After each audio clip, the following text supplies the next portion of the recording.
It's Monday morning. லைஃப்லயே first time இது try பண்ணுறேன். அதுவும் எனக்கு பிடிக்காத ஒரு டிஷ்ஷு. ஒரு சில பிளேஸில் பார்த்தீங்கன்னா, சோயா சங்க்ஸ்ன்னு சொல்லுவாங்க. ஒரு சில இடத்துல மீல் மேக்கர்ன்னு சொல்லுவாங்க. ஒரு சிலர்லாம் பார்த்தீங்கன்னா, இத ரொம்ப லைக் பண்ணி சாப்பிடுவாங்க. இந்த சிக்கன், மட்டன் மாதிரிலாம். ஆனா, எனக்கு இன்னைய வரைக்கும் இதோட டேஸ்ட்டு கூட எப்படி இருக்கும்னு தெரியாது. நம்ம நெறைய ஃபங்ஷன்லாம் போம்போது மீல் மேக்கர் பிரியாணிலாம் போடுவாங்கல்ல, அப்போ கூட அத தனியா எடுத்து வச்சுட்டு பிரியாணி மட்டும் தான் சாப்பிடுவேன். அந்த அளவுக்கு அது என்னன்னு தெரியல. அத பார்த்தாலே எனக்கு அத சாப்பிடணுங்கிற ஒரு இதே வந்ததில்ல.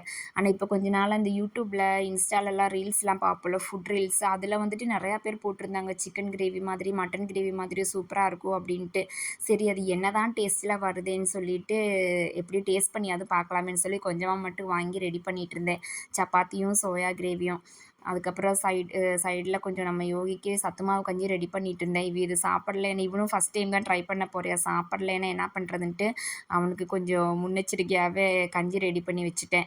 அதுக்கப்புறம் ஹஸ்பண்ட் வந்துட்டு டேஸ்ட்டு சூப்பரா இருக்குன்னு சொல்லியிருந்தாங்க. ஆனா எனக்கு வந்துட்டு நான் ஃபர்ஸ்ட் டைம் சாப்பிட்றனால என்னன்னு தெரில. Gravy taste okay. எனக்கு அந்த அளவுக்கு அந்த